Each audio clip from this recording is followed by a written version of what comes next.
Justin Tinsley, Tim Kalishaw, and Mina Kimes. Buffalo Bills, 5.5-point favorites over the Bengals this weekend. Typically, it's a 3-point advantage for home field. Buffalo is home. Should the Bills be favored? And are we sure this game should even be in Buffalo or a neutral site? Let's go. Yeah, I'm going back there. I've taken 2 weeks to consider it. So much of the energy was about the coin flip between Cincy and Baltimore. But now I'm hooked on this. When the scenarios were voted on and agreed upon by the league, there certainly was a fog of just get us to a point where we can play, and that's understandable. The coin flip for Cincy Baltimore was so out there that it became the point Zach Taylor and team voiced against. And that was understandable, too. Now that we're here and the game is in Buffalo, are we sure this game shouldn't be at a neutral site?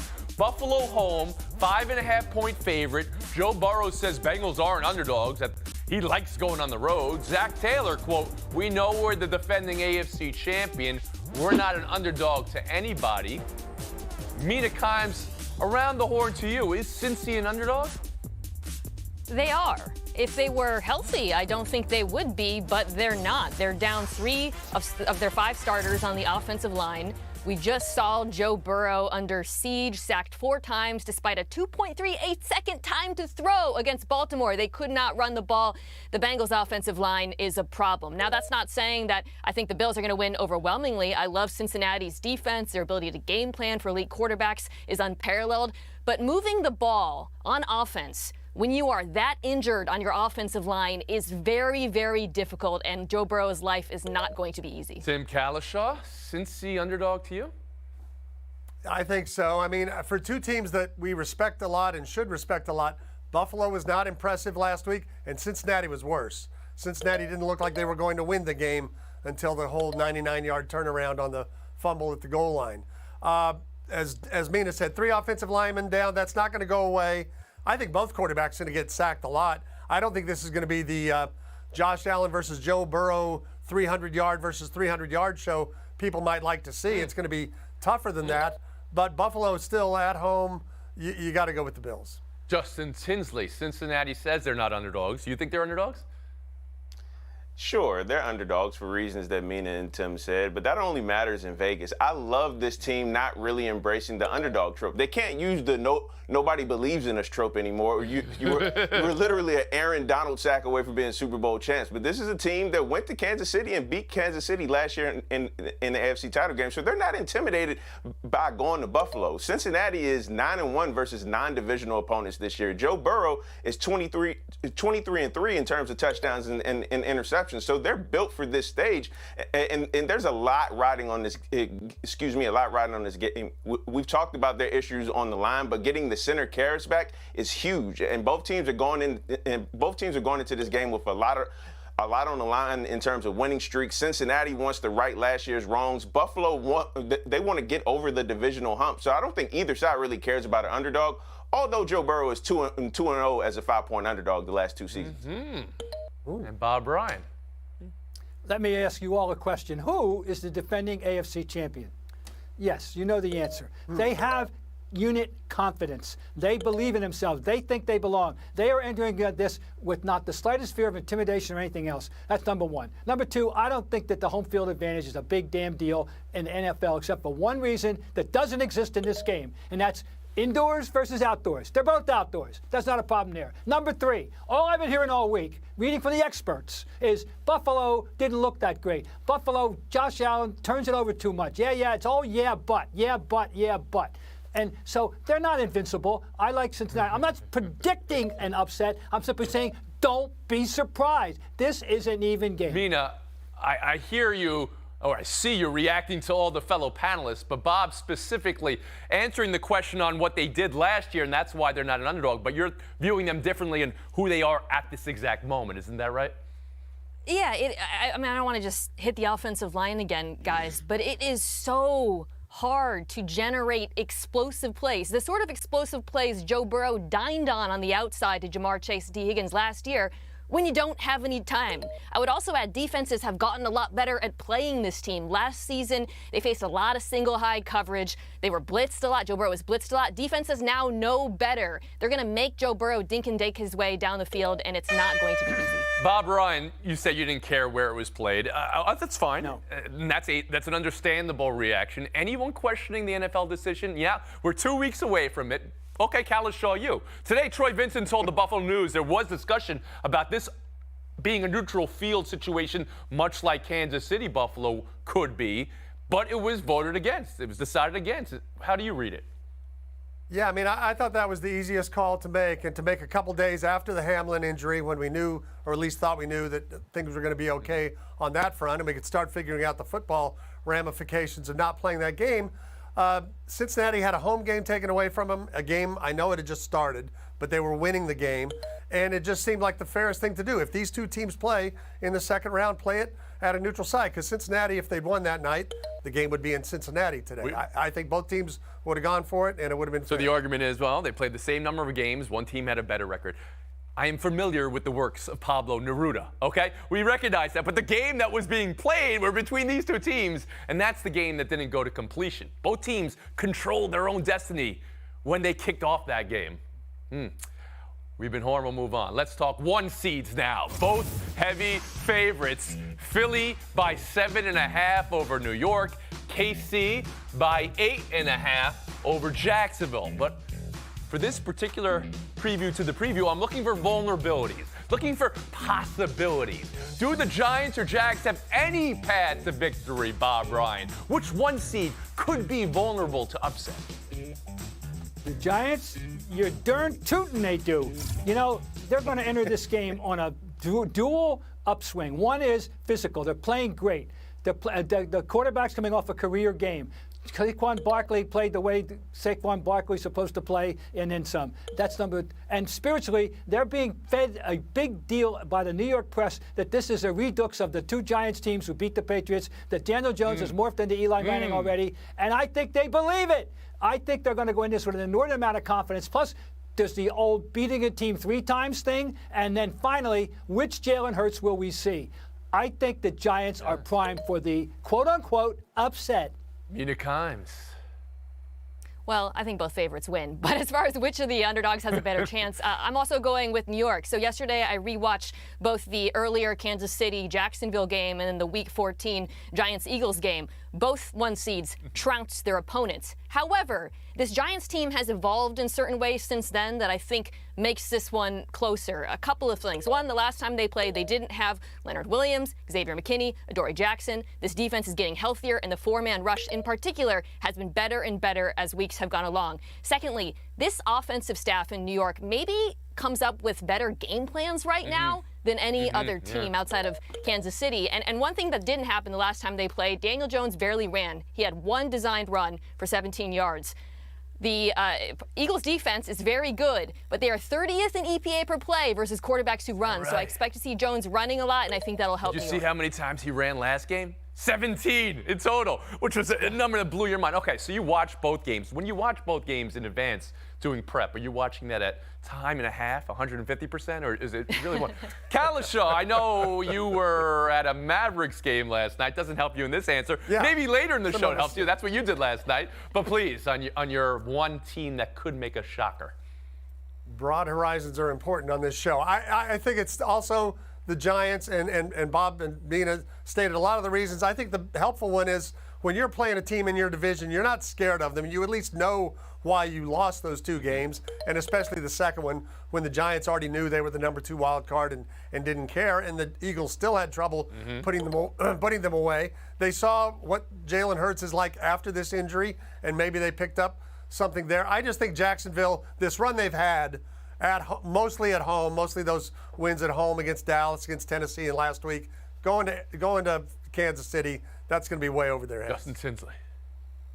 Sure, I'll bite. I'm taking Jacksonville. They've got the most underdog wins in a single season in the Super Bowl era in 8. Dougie P knows he knows how to draft a zany game plan against really good teams. And laugh all you want at this stat. Trevor Lawrence on Saturday is 34-0. Yeah.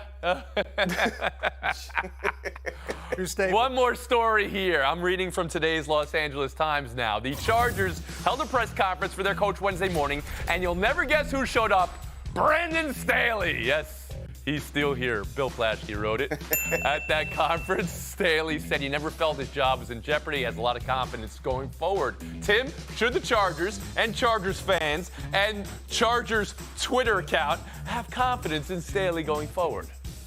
I'm sorry, that looks like a Saturday Night Live skit with him popping up there at the microphone and looking around. It doesn't look like a real thing. And I apologize to Mr. Plaschke.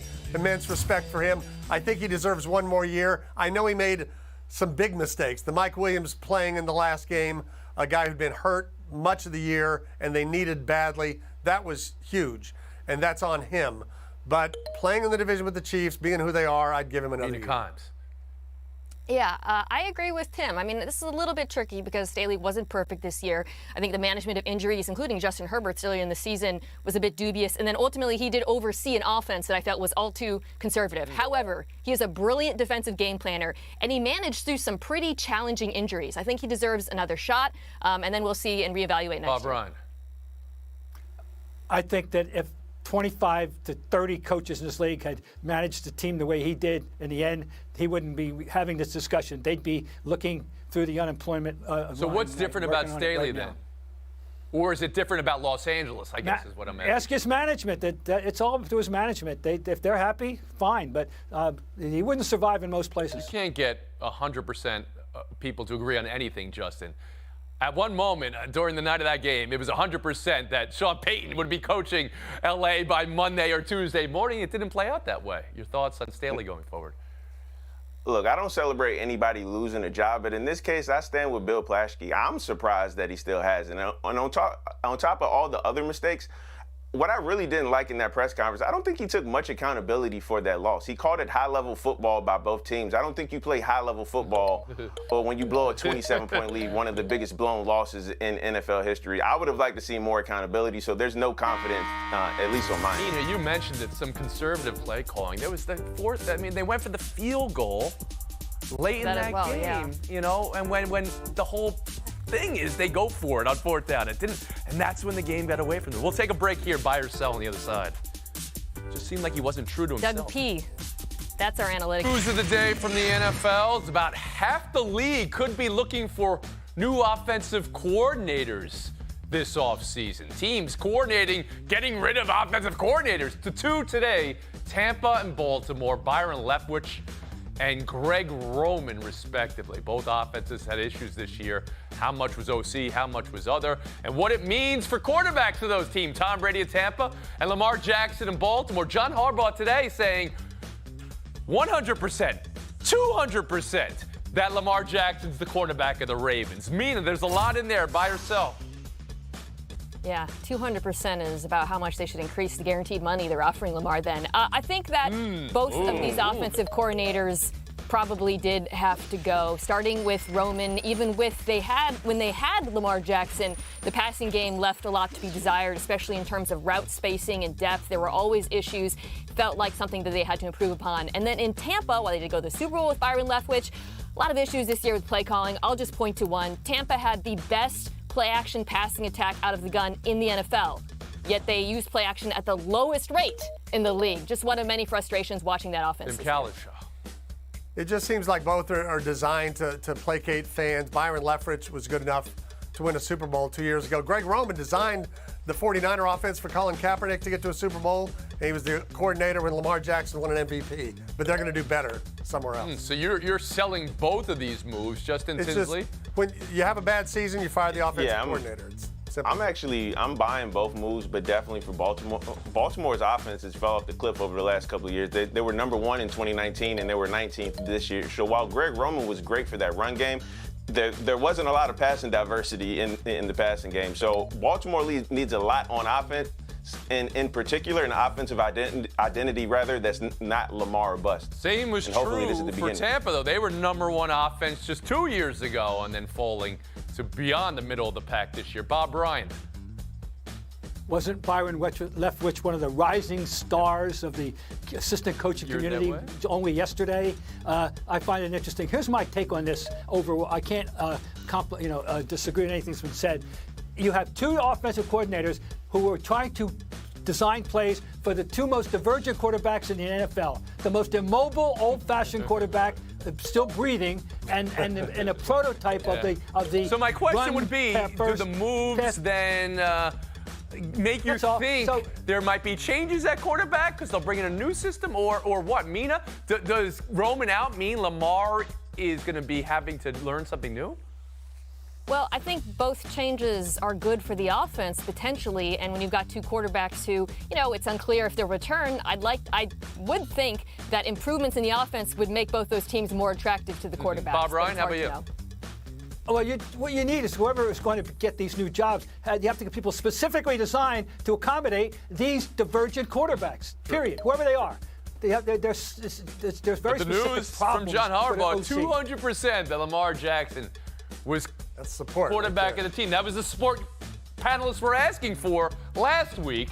You're hearing it now. Are you impressed? Do you believe it? It seems like there's still some consternation. Seems like a lot. We'll move on. 200%. Dallas Cowboys. They signed kicker Tristan Vizcaino to the practice squad this week, calling it insurance. Tim, how do you think that goes over in the head of Brett Maher as he tries to get over the 4 missed extra points in time for Sunday versus San Look, Fran? They do have to worry about what's in the head of Brett Maher, but not that. He knows they have to look. They have to at least take a peek at what's out there. Nobody's ever had a playoff performance like he just did, and they may have to go till warm-ups to figure out which one to go with. Justin Tinsley. Tony, hopefully you'll appreciate this movie reference. This is either for Dallas. It's either going to be this is the real life Ray Finkel villain origin story, or he's going to kick the game-winning field goal and send Tim Kalishaw to his first conference championship covering the Cowboys. I don't know how this ends, but it's the Cowboys. But the Even when they're laces perfect, they're were in imperfect. for Ray Finkel. I'm not sure you recognize that. The laces were not in this weekend for Maher. Go ahead, Bob Ryan. We're told he had a good practice day today, that he being Maher. I think you stick with Maher, you have positive reinforcement. They all come up and pat him on the back. They all say they'll take him out to dinner after the game, whatever. They make him feel good. That's what they had to do. And Kimes. I mean, you have to do it because if Maher misses that first one, he's getting pulled, right? And they do need a backup. But I'll say this about kicker psychology. They're competitors, too. Maybe having someone else in the building will motivate him to kick better. Kalishaw, you want to add something? Please go ahead. Brett Maher 6 for 6 in practice today. Vizcaino 3 for 5. As the only Make him panelist to Cowboys know kicker coverage. those swirling winds at the Yeah. practice facility that gets them through. Oh, they howl. Yeah. They howl. Times Kalishaw showdown in 2 minutes.